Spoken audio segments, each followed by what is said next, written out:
Halo teman-teman, kembali lagi di channel Belajar Coding. Channelnya Coding asik dan menarik. Kembali lagi bersama saya Ahmad Hadim. Di video kali ini saya akan menjelaskan tentang Bootstrap ya, Bootstrap 4, di mana materi kali ini adalah tentang menggunakan grid system.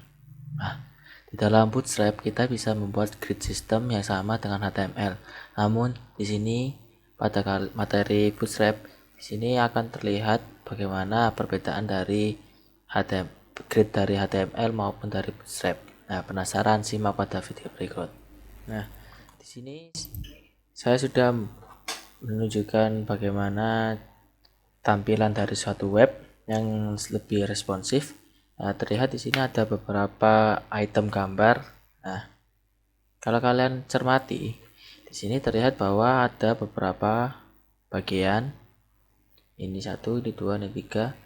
Nah, dalam pembuatan grid system pada HTML biasa, mungkin membuat seperti ini dapat dilakukan. Namun, dalam pembuatan grid system pada HTML atau menggunakan tabel, itu mungkin akan lebih susah dan tidak lebih responsif seperti gambar-gambar yang ini. Nah, penggunaannya dari Bootstrap membuat ini tampilan menjadi lebih bagus dan lebih responsif. Nah, dari penggunaan ini kita bisa membagikan dua layar web kita menjadi dua. Namun, ya ini di sini bisa dijadikan sebagai main dan sini sebagai sidebar. Nah, ini mungkin cukup terlalu susah untuk kita yang mau pelajari tentang web design yang lebih efisien ya. Ini sangat membingungkan kita kalau menggunakan hanya HTML dan CSS biasa. Nah, karena kita menggunakan Bootstrap, kita bisa menggunakan suatu nama yaitu grid system. Nah, ini adalah contoh tampilan adalah beberapa ini ya, codingan dari grid system, namun nanti kita akan bahas. Nah, ini ada gambaran buat kalian biar lebih tahu apa yang akan kita pelajari pada video kali ini. Oh ya, dengan menggunakan Bootstrap kita dapat mengecilkan gambar ini jadi lebih responsif. Arti dari responsif kita bisa menggunakan ini. Nah, dia tampak lebih cantik. Kalau kalian hanya menggunakan HTML biasa, mungkin gambaran seperti ini tidak dapat diberikan. Nah, ini biasanya pada mode mobile ya. Terlihat bahwa dia lebih cakep atau lebih cantik. Nah, itulah mengapa kita mau menggunakan Bootstrap agar tampilan kita bisa mirip seperti ini. Nah, sudah ada gambaran kan untuk materi kali ini? Langsung saja kita akan belajar cara pengkodingannya dan cara melakukan trik-trik untuk melakukan ini pada Bootstrap. Nah, setelah kita melihat pada contoh pembuatan grid system, nah di sini saya sudah membuatkan beberapa ulasan tentang grid system secara codingan ya. Nah, di sini terlihat bahwa ada apa dengan calls SM1 sampai hingga 4 ini? Apa maksud dari tiap-tiap angka yang tertulis di layar komputer Anda? Nah, izinkan saya menjelaskan satu persatu. Call SM1 berarti dia adalah milik. Oh ya, sebelumnya itu kita tahu bahwa dalam pembuatan suatu web design terdapat 12 bagian yang dapat dibagi. Artinya, dalam satu tempat wadah ini kita dapat membaginya dalam 12 bagian. Itu untuk SM yang kecil. Nah, di sini terlihat bahwa SM1 ini jumlahnya ada 12. 1 2 3 4 5 6 7 8 9 10 11 12. Nah, kalau kalian ingin membagikan dalam jumlah 12 bagian, kalian bisa menggunakan yaitu call SM1 hingga sampai kalian 12. Sedangkan untuk SM2 tentu saja jumlah yang harus dibagi adalah sama dengan 12. Kalau kalian ingin membagi 2 sepanjang 2 ini, maka kalian harus membaginya secara sebanyak 6 kali. Ya, ini terlihat kan bahwa call SM1 tambah call M1 sama dengan call SM2, sama call SM3 sama dengan adalah call SM2 ditambah call SM1. Nah, ini adalah penjumlahan yang dimana hasil akhir dari grid sistemnya harus berjumlah 12. Nah, ini adalah contoh sedikit dari penjelasan SM itu tadi. Nah, dilihat bahwa jumlah dari kolomnya adalah sama dengan 12. Maka kalau kalian ingin membagikan dalam kolomnya web kalian dengan jumlah yang paling kecil yaitu SM1, bisa membaginya sebanyak 12 kali. Nah, itu berlaku juga untuk SM2. Nah, sedangkan SM itu sendiri adalah pengertian dari small, yaitu nilainya adalah begini. Nah, itu adalah nilai dari small, kurang ya sekitar 5746 pixel. Nah, lalu kalau kalian menggunakan medium, tentunya hasilnya adalah seperti ini.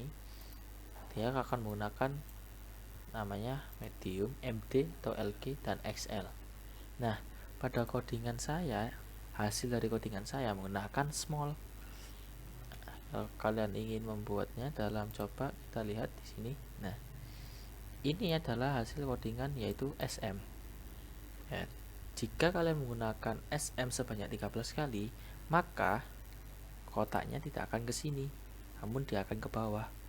Nah, kita coba lihat ya. Misal ini kita copy paste saja. Nah, ini ya. Di sini kalian save. Lihat. Oh, salah, saya copy-nya salah. Di sini.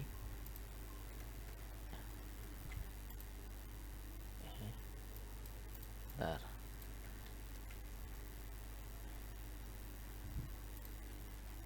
Kalian save. Lihat. Oh, masih terjawab salah. Oh. Ya, yang harus kalian perhatikan adalah penutupan dari div ya, itu cukup untuk menyulitkan karena kita menggunakan banyak sekali div. Bentar, kita hapus, save, kita lihat lagi. Ini satu. Ya, karena memang div itu cukup sulit karena kita lihat bahwa banyak sekali div yang bertebaran di sini sampai ya cukup membingungkan ya.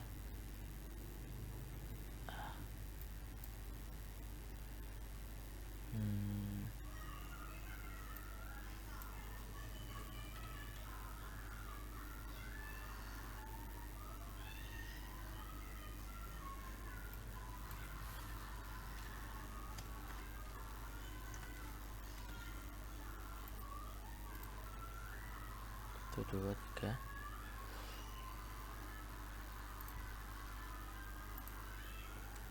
Kita coba kembali ke halaman awal. Coba save, save. Nah, ini coba kita ulangi lagi langkahnya. Nah, itu cukup membingungkan ya. Kita coba taruh di sini saja. Kita copy paste. Nah, kita save. Ini adalah totalnya adalah 13. Nah, dilihatkan bahwa hasilnya adalah berakhir di sini. Call SM1.